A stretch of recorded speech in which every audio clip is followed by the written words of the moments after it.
മക്കളെ നമ്മൾ ഇന്നലെ പഠിച്ചെന്താന്ന് വെച്ചാൽ ബേസിക് മാത്രം. ഓക്കെ, അതിന് നിങ്ങൾക്ക് ഒരു കാര്യം മനസ്സിലായി. ഒരു ക്വസ്റ്റ്യൻ നമ്മൾ ചെയ്യണമെങ്കിൽ നമുക്ക് ബേസിക് ആയിട്ട് അറിയേണ്ടത് ഒരു ക്യാഷ് പ്രൈസ് ആണ്. ഓക്കെ, ക്യാഷ് പ്രൈസ് ആണ്. രണ്ടാമത് നമുക്ക് അറിയേണ്ടത് വെച്ചാൽ ഇൻട്രസ്റ്റ്, അതേപോലെ ഇൻസ്റ്റാൾമെന്റ് എമൗണ്ട്. ഈ മൂന്ന് കാര്യങ്ങൾ കണ്ടുപിടിക്കാതെ നമുക്കൊരു പ്രോബ്ലം ചെയ്യാൻ പറ്റൂല. അത് നമ്മൾ മനസ്സിലാക്കണം. ഓക്കെ, ഇന്നലെ നമ്മൾ ചെയ്ത ക്വസ്റ്റ്യനിൽ ക്യാഷ് പ്രൈസ് ഡയറക്റ്റ് ആയിട്ട് തന്നിട്ടുണ്ട്. അതുകൊണ്ട് നമുക്ക് എന്ത് ചെയ്യാം, ഈസി ആയിട്ട് ആൻസർ കണ്ടുപിടിക്കാൻ പറ്റും, വലിയ പ്രശ്നമൊന്നുമില്ല. നമ്മൾ ഇന്ന് ചെയ്യാൻ പോകുന്ന കുറച്ചും കൂടി ഇമ്പോർട്ടൻ്റ് ആയിട്ടുള്ള കാര്യങ്ങൾ. ഓക്കെ, എല്ലാവരും ശ്രദ്ധിക്കുക. അത് നമ്മൾ പറയുമ്പോൾ എൻജോയ് ചെയ്യാൻ പറ്റണം. എൻജോയ് ചെയ്യണമെങ്കിൽ ചിന്തിക്കണം. ഓക്കെ,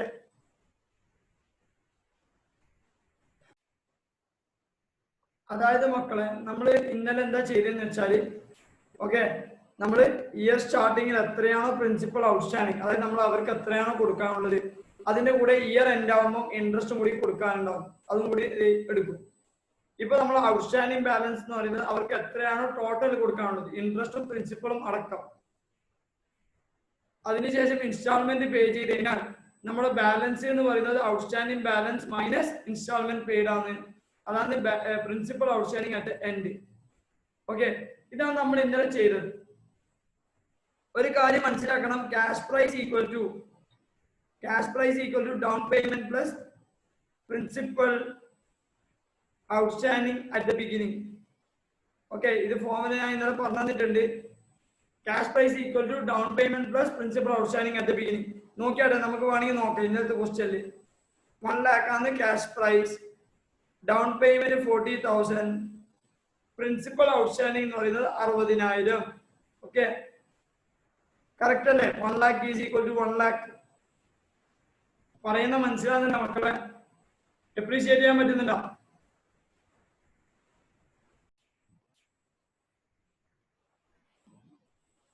നമ്മുടെ ക്ലാസ്സിൽ ഇന്നലെ ക്യാഷ് പ്രൈസ് എന്താന്ന് പറഞ്ഞ്, ഹയർ പർച്ചേസ് പ്രൈസ് എന്താന്ന് പറഞ്ഞു. ക്യാഷ് പ്രൈസ് എന്ന് പറഞ്ഞാൽ നമ്മൾ ഇന്ന് വാങ്ങിക്കുന്നതിന്റെ ഈ പേ ചെയ്യുന്ന എമൗണ്ട്. നമ്മളൊരു ക്വസ്റ്റ്യൻ കിട്ടിക്കുകയാണെങ്കിൽ ക്യാഷ് പ്രൈസ് വേണം, ഇൻട്രസ്റ്റ് വേണം, ഇൻസ്റ്റാൾമെന്റ് വേണം. ഇത് മൂന്നില്ലാണ്ട് ഒരു പ്രോബ്ലം ചെയ്യാൻ പറ്റൂല. നമ്മൾ ഇന്നത്തെ പ്രോബ്ലത്തിൽ നമുക്ക് ക്യാഷ് പ്രൈസ് തന്നുകൊണ്ട് തന്നെ നമ്മൾ എന്ത് ചെയ്ത് ഈസി ആയിട്ട് ചെയ്തു. ഓക്കെ, ഇനി എന്താ പറയുന്ന വെച്ചാൽ cash price equal to down payment plus principal outstanding at the beginning. ഇതാണ് ഒരു ഫോർമുല. ക്യാഷ് പ്രൈസ് എന്ന് പറഞ്ഞാൽ എന്താ? Down payment plus principal outstanding at the beginning.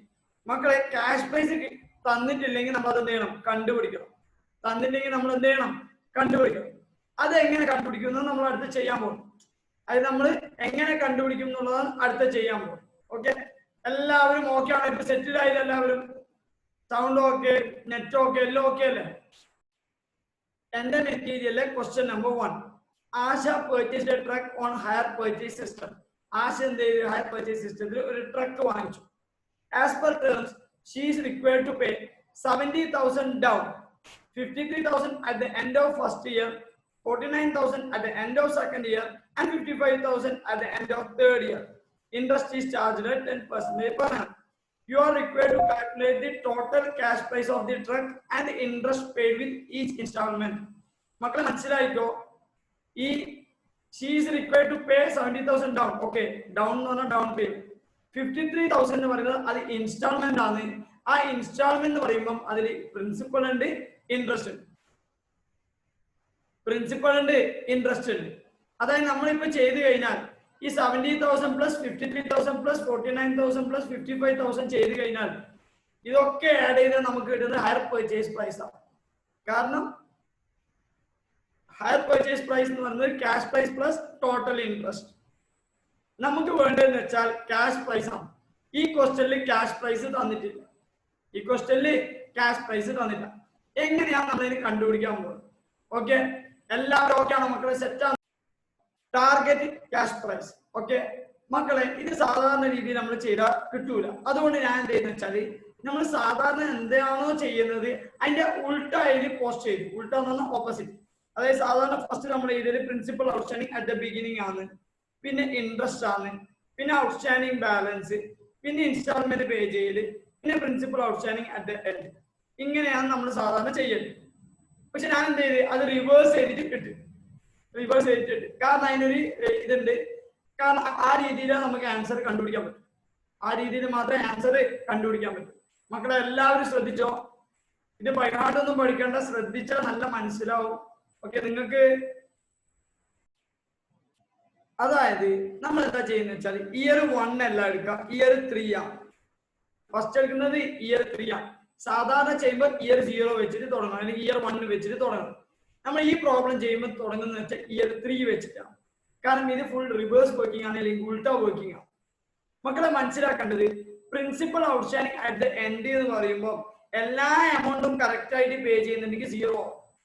Sir അതെങ്ങനെയാവുന്നു? അത് എങ്ങനെയാവുന്നു പറഞ്ഞാൽ ഞാൻ ചെയ്യുന്നത് സ്ക്രോൾ ചെയ്യും. സ്ക്രോൾ ചെയ്തിട്ട് ഞാൻ ചെയ്യും, ഇന്നലെ ചെയ്ത പ്രോബ്ലത്തിൽ 3rd ഇയർ നോക്കിയാൽ മതി, 0. അതായത് ഒരാൾക്ക് കൊടുക്കാവുന്ന എല്ലാ പൈസയും കൊടുത്തതിന് അയാളുടെ ബാലൻസ് 0 ആവില്ലേ? അതെന്നെയാ ഉദ്ദേശിക്കുന്നത്. ഓക്കെ, ഞാൻ എന്ത് ചെയ്യും, ആദ്യം മേലേക്ക് തന്നെ പോവാം. ഓക്കെ, ശ്രദ്ധിക്കല്ല.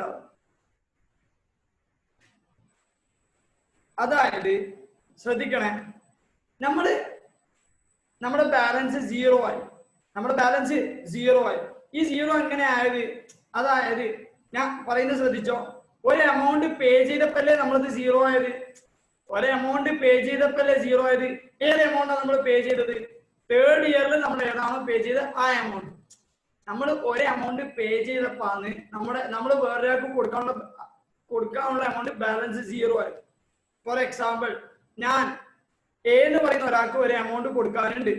ഓക്കെ, എന്ന് പറയുന്ന ഒരാൾക്ക് ഒരു എമൗണ്ട് കൊടുക്കാനുണ്ട്. ഞാൻ എത്രയോ കൊടുത്തപ്പം അയാളുടെ ബാലൻസ് 0 ആയി. എത്രയോ കൊടുത്തത് നമുക്കറിയാം, 3rd ഇൻസ്റ്റാൾമെന്റിന്റെ എമൗണ്ട്. 3rd ഇൻസ്റ്റാൾമെന്റിന്റെ എമൗണ്ട് എത്ര? 3rd instalment amount 55,000. First, second, 3rd. Okay, 55,000. അതായത് ശ്രദ്ധിക്കുക, ഞാൻ ഒരാൾക്ക് എത്രയോ പൈസ കൊടുക്കാനുണ്ട്. എന്നിട്ട് എന്ത് ചെയ്തെന്ന് വെച്ചാൽ, ഞാൻ എന്ന് പറയുന്ന ആൾക്ക് എത്രയോ പൈസ കൊടുക്കാനുണ്ട്. ഞാൻ അയാൾക്ക് 55,000 രൂപ കൊടുത്തപ്പം അയാളുടെ ബാലൻസ് 0 ആയി. മക്കളെ, ഒരാൾക്ക് കൊടുക്കാനുള്ള ബാലൻസ് 0 ആണ്. എങ്ങനെ? 55,000 കൊടുത്തപ്പോ. എന്നാൽ ഞാൻ എത്ര അയാൾക്ക് ശരിക്കും കൊടുക്കാനുള്ളത്? 55,000. എത്ര കൊടുക്കാനുള്ളത്? 55,000. കാരണം ഞാൻ ഒരാൾക്ക് 55,000 കൊടുക്കാനുണ്ടെങ്കിലാണ് 55,000. ഒരാൾക്ക് ഞാൻ 55,000 കൊടുക്കാനുണ്ട്. എന്നിട്ട് 55,000 കൊടുത്തു കഴിഞ്ഞാൽ അവരുടെ ബാലൻസ് എത്രയാവും? 0. പറയുന്നത് മനസ്സിലാവുന്ന മക്കളെ? ഔട്ട്സ്റ്റാൻഡിംഗ് ബാലൻസ് എന്ന് പറയുമ്പോൾ ഇൻട്രസ്റ്റും പ്രിൻസിപ്പളും എല്ലുമായിട്ട് അവർക്ക് എത്ര കൊടുക്കാനുണ്ട്? 55,000 രൂപ. മക്കളെ ഓക്കെ ആണ് ഇതുവരെയായിട്ട്? അതായത് ശ്രദ്ധിക്കേണ്ടത്, ഈ 55,000 എന്തുണ്ട്? ഇൻട്രസ്റ്റും ഉണ്ട്, പ്രിൻസിപ്പളും ഉണ്ട്. എന്തുണ്ട്? ഇൻട്രസ്റ്റും ഉണ്ട്, പ്രിൻസിപ്പളും ഉണ്ട്. മക്കളെ ശ്രദ്ധിക്ക്, ഇൻട്രസ്റ്റ് എന്ന് പറഞ്ഞാൽ 10%. എത്രയാണ്? 10%. അതായത് ഇൻട്രസ്റ്റ് 10% എന്ന് പറയുമ്പോ നിങ്ങൾ 100 രൂപ കൊടുക്കാനുണ്ടെങ്കിൽ 10% എന്ത്? ഇൻട്രസ്റ്റ്. 100 രൂപ കൊടുക്കാനുണ്ടെങ്കിൽ 10 രൂപയാണ് ഇൻട്രസ്റ്റ്. ഓക്കെ, നമുക്കിത് എന്ത് ചെയ്യാം? പറയാം. അന്നേരം ഔട്ട്സ്റ്റാൻഡിംഗ് ബാലൻസ് എന്ന് പറയുന്നത് 110 പെർസെന്റേജ്. എത്ര പെർസെന്റേജ്? 110%. അതായത് മക്കളെ മനസ്സിലായിക്കോ, 100 രൂപ നമ്മൾ പ്രിൻസിപ്പൾ കൊടുക്കാനുണ്ടെങ്കിൽ 10 രൂപയാണ് ഇൻട്രസ്റ്റ് കൊടുക്കേണ്ടത്. എന്താണ്? 100 രൂപന്റെ മേലെ 10%. അങ്ങനെയാണെങ്കിൽ ഇത് രണ്ടും, പ്രിൻസിപ്പളും ഇൻട്രസ്റ്റും കൂടിയതാണ് ഔട്ട്സ്റ്റാൻഡിംഗ് ബാലൻസ്. പ്രിൻസിപ്പളും ഇൻട്രസ്റ്റും കൂടിയതാണ് എന്ത്? Outstanding balance. അത് എത്ര റെപ്രസെന്റ് ചെയ്ത്? 110%. 110%.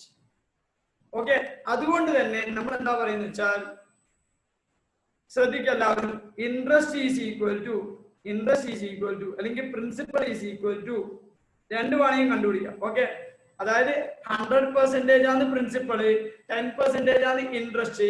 അങ്ങനെയാണെങ്കിൽ ഔട്ട്സ്റ്റാൻഡിംഗ് ബാലൻസ് കോൺസ്റ്റിറ്റ്യൂട്ട് ചെയ്യുന്നത് 110%. Interest is equal to 55,000 divided by 110. Sir എന്തുകൊണ്ടാണ് 110? കാരണം ഈ 55,000 കോൺസ്റ്റിറ്റ്യൂട്ട് ചെയ്യുന്നത് 110% ആണ്. ഈ 55,000 കോൺസ്റ്റിറ്റ്യൂട്ട് ചെയ്യുന്നത് 110% ആണ്. ഇൻറ്റു 10. കാരണം ഈ ഇൻട്രസ്റ്റ് എന്ന് പറയുന്നത് 10%. അതുകൊണ്ടാണ് നമ്മൾ എന്ത് ചെയ്ത് 10 മൾട്ടിപ്ലൈ ചെയ്യുന്നത്. അതേപോലെ തന്നെയാണ് പ്രിൻസിപ്പൽ എന്ന് പറയുന്നത് 55,000 ഇൻറ്റു 100/110. 55,000 ഇൻറ്റു 100/110. എന്തുകൊണ്ടാ? 55,000 കോൺസ്റ്റിറ്റ്യൂട്ട് ചെയ്യുന്നത് 110, പ്രിൻസിപ്പൽ എന്നിട്ട് കോൺസ്റ്റിറ്റ്യൂട്ട് ചെയ്യുന്നത് 100. നിങ്ങൾക്ക് ആൻസർ എന്ത് കിട്ടും?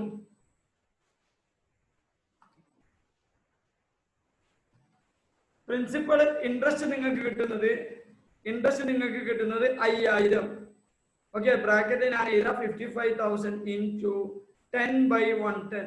ഓക്കെ, പ്രിൻസിപ്പൽ ഔട്ട്സ്റ്റാൻഡിംഗ് എന്ന് പറയുമ്പോൾ ഓട്ടോമാറ്റിക് നമുക്ക് കിട്ടും 50,000. ഓക്കെ, എങ്ങനെയാണ് 55,000 ഇൻറ്റു 100/110. ഓക്കെ, മക്കളെ മനസ്സിലാവുന്നുണ്ടോ? അതായത് ഔട്ട്സ്റ്റാൻഡിംഗ് ബാലൻസ് കോൺസ്റ്റിറ്റ്യൂട്ട് ചെയ്യുന്നത് 110% ആണ്. ആ 110% എങ്ങനെ കിട്ടിയത്? ഇൻട്രസ്റ്റ് 10% ആണെങ്കിൽ, പ്രിൻസിപ്പൽ 100% ആണെങ്കിൽ ഓട്ടോമാറ്റിക് എത്രയാണ് ഇൻട്രസ്റ്റ് വരാ? 10%. എന്നിട്ട് ടോട്ടൽ എത്ര വരുന്നത്? 110%. ഇൻട്രസ്റ്റ് കണ്ടുപിടിക്കണമെങ്കിൽ നമ്മൾ എന്താ ചെയ്യാം? Interest is equal to outstanding balance into 10 divide by 110. Okay, അതേപോലെ principal outstanding is equal to outstanding balance into 100 divide by 110. മക്കളെ മനസ്സിലാവുന്നുണ്ട് ഇതുവരെ? ഇനി നമ്മൾ ആക്ച്വലിലേക്ക് വരാം. അതായത് 50,000 രൂപയാണ് മൂന്നാമത്തെ കൊല്ലം സ്റ്റാർട്ടിങ്ങിൽ അയാൾക്ക് കൊടുക്കാനുള്ളത്. അതിന്റെ മേലെ 10% ഇൻട്രസ്റ്റ് കാൽക്കുലേറ്റ് ചെയ്താൽ നമുക്ക് എത്ര കിട്ടും? 5,000. അതായത് അയാൾക്ക് 50,000 പ്രിൻസിപ്പൽ കൊടുക്കാണ്ട് 5,000 എന്ത് കൊടുക്കാണ്ട്? ഇൻട്രസ്റ്റ് കൊടുക്കാണ്ട്. രണ്ടും ടോട്ടൽ ചെയ്ത് എത്ര കൊടുക്കാണ്ട്? 55,000. ഓക്കെ, നമ്മൾ എത്ര എന്നിട്ട് അയാൾക്ക് കൊടുത്തത്? 55,000. അതുകൊണ്ട് അയാളുടെ ബാലൻസ് എത്രയായി? 0. പറയുന്ന മനസ്സിലാവുന്ന മക്കളെ? ഒന്നുകൂടി. അതായത് അയാൾക്ക് നമ്മൾ സ്റ്റാർട്ടിങ്ങിന് 50,000 കൊടുക്കാനുള്ളത്, എന്നിട്ട് അതിന്റെ മേലെ 10% ഇൻട്രസ്റ്റ് എന്ന് പറഞ്ഞാൽ 5,000, ടോട്ടൽ കൊടുക്കാനുള്ളത് 55,000. നമ്മൾ 55,000 കൊടുത്തപ്പം ബാലൻസ് എന്തായി? 0 ആയി. കാൽക്കുലേഷൻ തെറ്റുന്നില്ല. ഇൻട്രസ്റ്റ് എടുത്ത തെറ്റുണ്ടാ? ഇല്ല, ഒന്നും തെറ്റില്ല.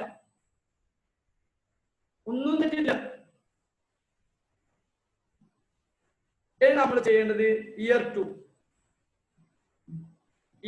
എന്ന് പറയുമ്പോൾ ഇയർ 3ന്റെ ഓപ്പണിംഗ് ആണ് ഇയർ 2ന്റെ ക്ലോസിംഗ്. ഓക്കെ, ഇവിടെ 55,000. ഓക്കെ, ശ്രദ്ധിക്ക്, ഞാൻ ഏത് പറയുന്ന ഒരാൾക്ക് പൈസ കൊടുക്കാനുണ്ട്. ഏത് പറയുന്ന ആൾക്ക് ഞാനൊരു പൈസ കൊടുത്തപ്പോ അയാളുടെ ബാലൻസ് 55,000 രൂപ.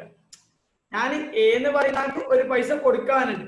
ഞാൻ എന്ത് ചെയ്ത്? അയാൾക്ക് ഒരു പൈസ കൊടുത്തപ്പോ അയാളുടെ ബാലൻസ് എന്ന് പറഞ്ഞാൽ 55,000. ഞാൻ എത്ര പൈസ കൊടുത്തത്? അതാണ് ഇൻസ്റ്റാൾമെന്റ്. എത്ര പൈസ കൊടുത്തത്? ഇൻസ്റ്റാൾമെന്റ് എത്രയാണ്? 55,000 ഡീലിംഗ് കഴിഞ്ഞ് അതിനടുത്ത 49,000. എത്രയാണ്?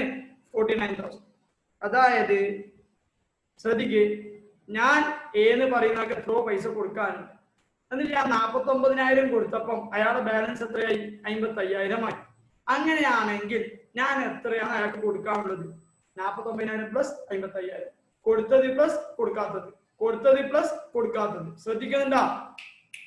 അതായത് ഇൻസ്റ്റാൾമെന്റ് ഞാൻ ഒരു എമൗണ്ട് കൊടുക്കാനുണ്ട്. ഞാൻ എന്ത് ചെയ്ത്? ഒരു എമൗണ്ട് കൊടുത്തു.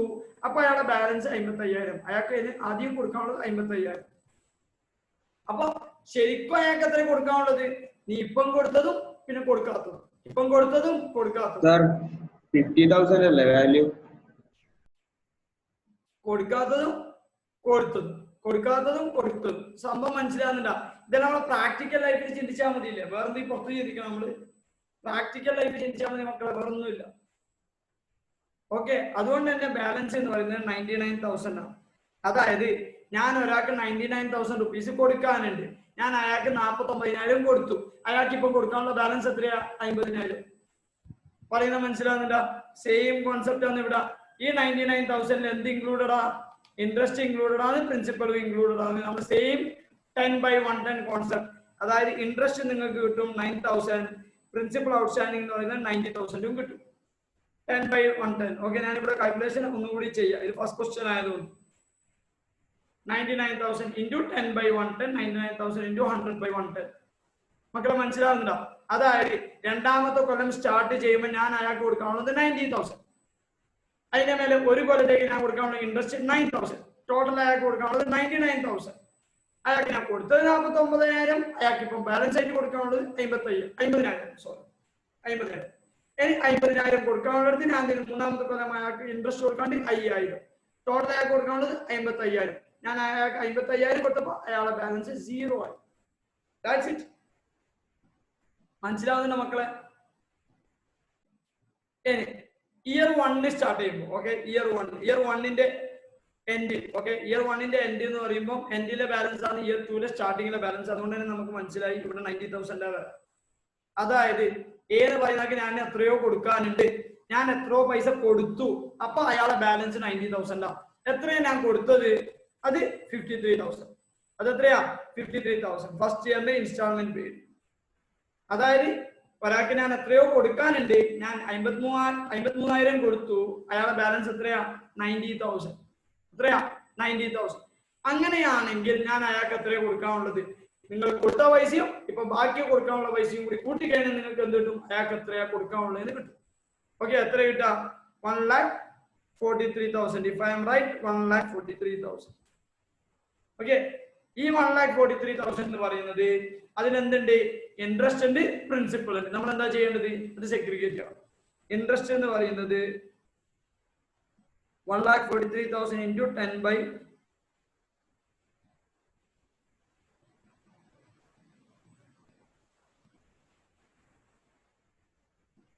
1,43,000 into 10 by 110. 1,43,000 into 10 divided by 110. That is 13,000. നിങ്ങൾക്ക് principal outstanding at the beginning എന്ന് പറയുന്നത് 1,30,000. ഓക്കെ മക്കളെ, principal outstanding at the beginning 1,30,000 കിട്ടി. അന്നേരം നിങ്ങൾക്ക് ക്യാഷ് പ്രൈസ് കണ്ടുപിടിക്കാൻ പറ്റും. എന്താ formula? Down payment plus principal outstanding at the beginning. Principal outstanding at the beginning. അതായത് ഡൗൺ പേയ്മെന്റ് എന്ന് പറയുന്നത് എത്ര amount? Down payment 70,000. 70,000 plus 1,30,000. That is equal to 2 lakhs. That is equal to 2 lakhs. മക്കളെ, ഇപ്പൊ തന്നെ നമ്മുടെ എല്ലാ ഇൻട്രസ്റ്റ് ഒക്കെ കണ്ടുപിടിച്ചിട്ടുണ്ട്. ഇൻസ്റ്റാൾമെന്റ് നമുക്കറിയാം. നമുക്ക് ഇനി ജേർണൽ എൻട്രീസ് പാസ് ചെയ്യാം. ഇതാണ് reverse working. Reverse working applicable ആവല് ക്യാഷ് പ്രൈസ് തന്നിട്ടുണ്ടെങ്കിലോ? ക്യാഷ് പ്രൈസ് തന്നിട്ടുണ്ടെങ്കിൽ മാത്രം നമ്മൾ ഇത് ഫോളോ ചെയ്താൽ മതി. ഓക്കെ, ശ്രദ്ധിക്ക്. 1,30,000 നമ്മൾ ഇയർ ബിഗിനിങ്ങിൽ കൊടുക്കാനുണ്ട്. നമ്മൾ അതിന്റെ മേലെ ഒരു കൊല്ലത്തേക്ക് ഇൻട്രസ്റ്റ് 13,000. അവർക്ക് നമ്മൾ ടോട്ടൽ കൊടുക്കാനുള്ളത് 1,43,000. 53,000 കൊടുത്തതിന് അവരുടെ ബാലൻസ് 90,000. പിന്നെ അതിന്റെ 90,000 മേലെ 9,000 ഇൻട്രസ്റ്റ്, ടോട്ടൽ അവർക്ക് കൊടുക്കാനുള്ളത് 99,000. പിന്നെ 49,000 കൊടുത്തതിന് ബാലൻസ് 50,000. 50,000 മേലെ ഇൻട്രസ്റ്റ് 5,000. 55,000 ടോട്ടൽ കൊടുക്കാണ്ട് 55,000 കൊടുത്തപ്പോൾ 0 ആയി. ഓക്കെ മക്കളെ, ഇത് ഞാൻ വെറുതെ നേരത്തെ ചെയ്തതിന്റെ ഉൾട്ടാന്ന് പറഞ്ഞ് ഞാൻ ഒഴിവാക്കിയിട്ടില്ല. ബട്ട് ക്ലിയർ കട്ട് ആയിട്ട് എനിക്ക് പറ്റുന്ന രീതിയിൽ ഞാൻ എക്സ്പ്ലെയിൻ ചെയ്തിട്ടുണ്ട്. പക്ക കൺസെപ്റ്റ്. നമ്മൾ പറഞ്ഞ ആ എക്സാമ്പിൾ മാത്രം ചിന്തിച്ചാൽ മതി. ഒരാൾക്ക് കൊടുക്കാനുണ്ട്, ഒരാൾക്ക് കൊടുക്കാനുള്ള പൈസ ഇപ്പൊ 0 ആയി. എത്രയോ പൈസ കൊടുത്തപ്പോൾ 0 ആയത്. അത് നമ്മൾ എത്രയോ കൊടുത്തത്? ആ ഇൻസ്റ്റാൾമെന്റ് പൈസ. എന്നിട്ട് അയാൾക്ക് എത്ര കൊടുക്കാനുണ്ടാവുക? ആ സെയിം എമൗണ്ട് ആയിരിക്കും. സെയിം എമൗണ്ട് കൊടുക്കാനുള്ളതുകൊണ്ടല്ലേ ആ 0 ആയത്. ഓക്കെ, പിന്നെ നമ്മൾ എന്ത് ചെയ്യുക? അതിൽ 2 കോൺസ്റ്റിറ്റ്യൂട്ട് ചെയ്യുന്നത് പറഞ്ഞു. ആ കോൺസ്റ്റിറ്റ്യൂട്ട് ചെയ്യുന്നതിന്റെ കൺസെപ്റ്റ് മനസ്സിലായില്ലെങ്കിൽ ഒന്നും കൂടി എക്സ്പ്ലെയിൻ ചെയ്തുതരാം, പേടിക്കണ്ട മക്കളെ. നമ്മൾ ഇത് ചെയ്യുന്നത് പഠിച്ചു. ഓക്കെ, ഇനി വേറൊരു കാര്യം എന്ന് വെച്ചാല് ചില കേസിൽ ഇപ്പൊ 10% പെർ ആനം ആണ്. പെർ ആനം എന്ന് പറഞ്ഞാൽ 1 ഇയർ. ഓക്കെ, പെർ ആനം എന്ന് പറഞ്ഞാൽ എന്താണ്? 1 ഇയർ. ഓക്കെ, 10% പെർ ആനം ആണെങ്കിൽ പ്രശ്നമൊന്നുമില്ല. നമ്മളിപ്പോ ചെയ്ത പോലെ എന്തായാലും പ്രശ്നമൊന്നുമില്ല. ഇപ്പൊ ഹാഫ് ഇയർലി ആണെങ്കിൽ, ഓക്കെ, ഹാഫ് ഇയർലി ആണെങ്കിൽ മക്കളെ നിങ്ങൾ ഇൻട്രസ്റ്റ് എടുക്കുന്നത് ഹാഫ് ഇയർലി ആണെങ്കിൽ നിങ്ങൾ എന്താ എടുക്കേണ്ടത്? അതായത് 10% ആണെങ്കിൽ into 1/2, that is equal to 5%. Okay, 5% എന്ന് എടുക്കുക. എന്നിട്ട് നമ്മൾ നേരത്തെ പറഞ്ഞ കൺസെപ്റ്റ് ഇങ്ങനെ വരാം. 100 പ്രിൻസിപ്പൾ ആണെങ്കിൽ 5 എന്തായിരിക്കും? ഹാഫ് ഇയർലി പേയ്മെന്റ്സ് ആണെങ്കിൽ 100 പ്രിൻസിപ്പളും 5 എന്ത് ഇൻട്രസ്റ്റും ആയിരിക്കും. ടോട്ടൽ കോൺസ്റ്റിറ്റ്യൂട്ട് ചെയ്യുന്ന 105 ആയിരിക്കും. ഓക്കെ, ജസ്റ്റ് ഞാൻ ഒരു എക്സാമ്പിൾ പറഞ്ഞോളൂ. 12% ആണെങ്കിൽ 6%, 6% ആണെങ്കിൽ 3%. അങ്ങനെ നമ്മൾ പകുതി എടുത്തിട്ടാണ് ചെയ്യേണ്ടത്. പറയുന്നത് മനസ്സിലാവുന്നുണ്ടോ? അങ്ങനെയാണെങ്കിൽ അത് ഓക്കെ ആണെങ്കിൽ, ഇപ്പൊ മനസ്സിലായിട്ടുണ്ടെങ്കിൽ നമുക്ക് ക്വസ്റ്റ്യൻ നമ്പർ 2 ചെയ്യാം. Okay, question number 2.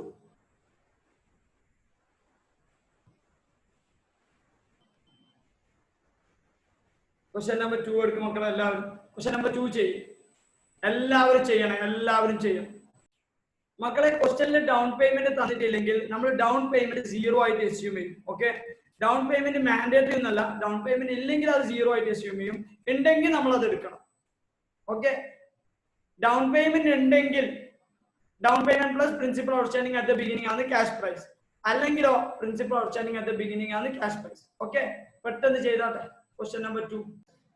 Question number 4 എന്ന് പറയുന്നത് Om Limited purchased a machine on hire purchase basis from Kumar Machinery Company Limited. Okay. On the following terms. Okay. എന്താ പറയുന്നത് cash price 80,000. Down payment at the time of signing the agreement on 1/1/2011 21,622. 5 annual installments of 15,400. Annual installments. Same amount on installment 15,400. ഒരു മാറ്റമില്ല. The first two comments at the end of 12 months from the date of down payment. Rate of interest is 10%. You are required to calculate the total interest. Okay. And interest including cash installment. അതായത് നമ്മൾ ഈ 15,400 എന്ത് included ആണ്? ഇൻസ്റ്റാൾമെന്റും included ആണ്, ഇൻട്രസ്റ്റും included ആണ്. Sorry, പ്രിൻസിപ്പളും included ആണ്, ഇൻട്രസ്റ്റും included ആണ്. നമ്മളോട് എന്താ പറയുന്നത് വെച്ചാൽ നമ്മളോട് പറയുന്നത് ഇൻട്രസ്റ്റ് കണ്ടുപിടിക്കാൻ മതി. എന്താ പറയുന്നത്?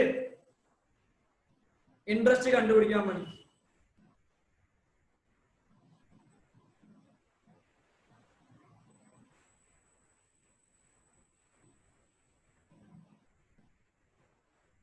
ഓക്കെ ആണോ?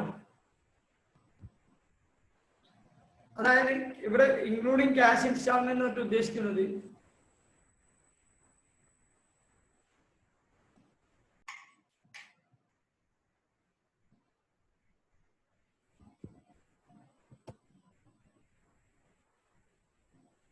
മക്കളെ എല്ലാവരും ക്ലാസ്സിലില്ലേ? ഒന്ന് റെസ്പോണ്ട്. ഈ ക്വസ്റ്റ്യൻ നമുക്ക് എല്ലാ കാര്യങ്ങളും തന്നിട്ടുണ്ട്. നമ്മൾ ഡയറക്റ്റ് ആയിട്ട് ആകെ കണ്ടുപിടിക്കേണ്ടത് ഇൻസ്റ്റാൾമെന്റ് തന്നിട്ടുണ്ട്, ക്യാഷ് പ്രൈസ് തന്നിട്ടുണ്ട്. ജസ്റ്റ് നമ്മൾ ഇന്നലെ ചെയ്ത അതേ മെത്തേഡിൽ വേണമെങ്കിൽ ചെയ്യാം. ഓക്കെ, അതന്നെ യൂസ് ചെയ്തോ. നിങ്ങൾ എന്ത് ചെയ്താമെന്ന് വെച്ചാൽ ഈ ഇൻസ്റ്റാൾമെന്റ് സെഗ്രിഗേറ്റ് ചെയ്യാം. പ്രിൻസിപ്പൾ സെഗ്രിഗേറ്റ് ചെയ്യാം, ഇൻട്രസ്റ്റ് സെപ്പറേറ്റ് ചെയ്യാം. ഓക്കെ, ഇൻട്രസ്റ്റ് സെപ്പറേറ്റ് ചെയ്താൽ മാത്രമേ നമുക്ക് എന്ത് ചെയ്യാൻ പറ്റും? ജേർണൽ എൻട്രി പാസ് ചെയ്യാൻ പറ്റും. ഓക്കെ, വേറെ ഒന്നുമില്ല ഈ ക്വസ്റ്റ്യൻ നിങ്ങൾക്ക് എന്റെ ഫസ്റ്റ് ഹോംവർക്ക്. ഓക്കെ, എന്റെ ഫസ്റ്റ് ഹോംവർക്ക് ആണ് ഇത്. സബ്മിറ്റ് ചെയ്യണം. ഓക്കെ, സബ്മിറ്റ് ചെയ്യണം. നെക്സ്റ്റ് ഞാൻ എടുക്കാൻ പോകുന്നത് വെച്ചാല് റീപൊസഷൻ എന്ന് പറഞ്ഞു കഴിഞ്ഞാൽ, അതായത് ഞാനൊരു ഹയർ വെണ്ടർ ആണെങ്കിൽ, ഓക്കെ, ഹയർ വെണ്ടർ ആണെങ്കിൽ ഞാൻ അസറ്റ് എന്ത് ചെയ്യും? ഹയർ പർച്ചേസറിന് സെല് ചെയ്യും. എന്നിട്ട് ഹയർ പർച്ചേസർ ഏതെങ്കിലും ഒരു ഇൻസ്റ്റാൾമെന്റ് പേ ചെയ്യാണ്ട് നിന്നാൽ ഞാൻ എന്ത് ചെയ്യും എന്ന് വെച്ചാൽ തിരിച്ചിട്ട് ആ അസറ്റ് എടുക്കും. അതിനാണ് എന്ത് പറയാ? റീപൊസഷൻ എന്ന് പറയുന്നത്. എന്താ പറയാ? റീപൊസഷൻ എന്ന് പറയുന്നത്. അതായത് മക്കളെ ശ്രദ്ധിക്കേണ്ടത്, ഞാൻ ആ വിറ്റ അസറ്റ് തിരിച്ചെടുക്കുന്നത്. അതിനാ എന്ത് പറയാ? റീപൊസഷൻ. അത് കംപ്ലീറ്റ് റീപൊസഷൻ ഉണ്ട്. ഓക്കെ, കംപ്ലീറ്റ്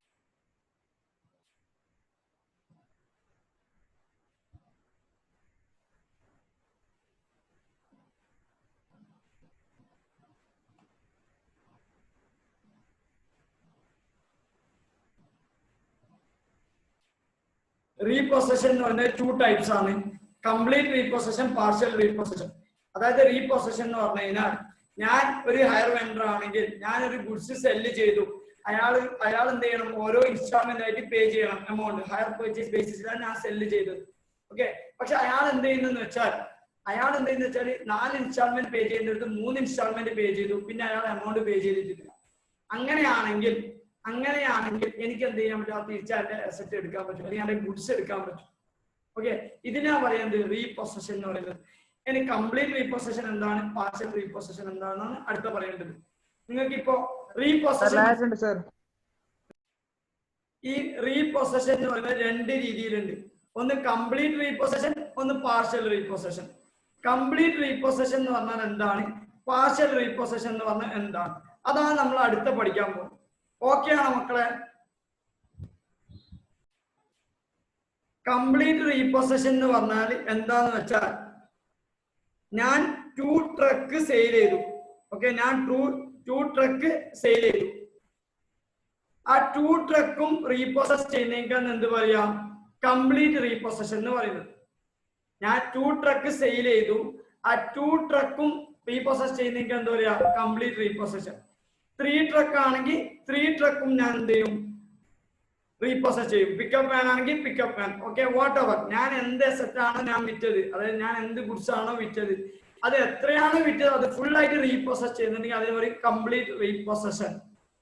ഓക്കെ, മനസ്സിലായ കംപ്ലീറ്റ് റീപൊസഷൻ എന്ന് പറയുന്നത്?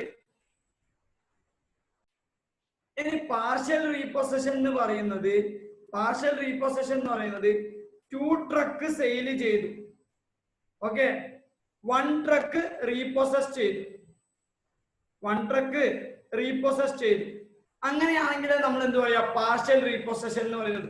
അല്ലാതെ നിങ്ങൾ വിചാരിക്കരുത് ഒരു ട്രക്ക് വിറ്റു അതിന്റെ 4 ടയർ മാത്രം ഊരിയിട്ട് കൊണ്ടുവരുന്നെങ്കിൽ പാർഷ്യൽ റീപൊസഷൻ. അങ്ങനെയല്ല, 3 എണ്ണം വിറ്റിട്ടുണ്ടാവും, അതിൽ 1 or 2 എടുത്തിട്ടുണ്ടെങ്കിൽ പാർഷ്യൽ റീപൊസഷൻ, 3 എടുത്തിട്ടുണ്ടെങ്കിൽ കംപ്ലീറ്റ് റീപൊസഷൻ. ഇതാണ് മക്കളെ മനസ്സിലാക്കേണ്ടത്. നമുക്ക് ഇമ്പോർട്ടന്റ് എന്ന് പറയുന്നത് പാർഷ്യൽ റീപൊസഷൻ ആണ്. സ്റ്റിൽ ICN മെറ്റീരിയൽ ഒരു ക്വസ്റ്റ്യൻ കംപ്ലീറ്റ് റീപൊസഷൻ ഉണ്ട്, വലിയ ഡിഫറൻസ് ഒന്നുമില്ല, ചെറിയൊരു ലോജിക്ക് മാത്രം യൂസ് ചെയ്താൽ മതി, നമുക്ക് ഈസി ആയിട്ട് പഠിക്കാൻ പറ്റും. ഓക്കെ, കംപ്ലീറ്റ് റീപൊസഷൻ എന്ന് പറഞ്ഞാൽ 3 അസറ്റ് വിറ്റു, 3 എന്ത് ചെയ്ത്? റീപൊസസ് ചെയ്തു.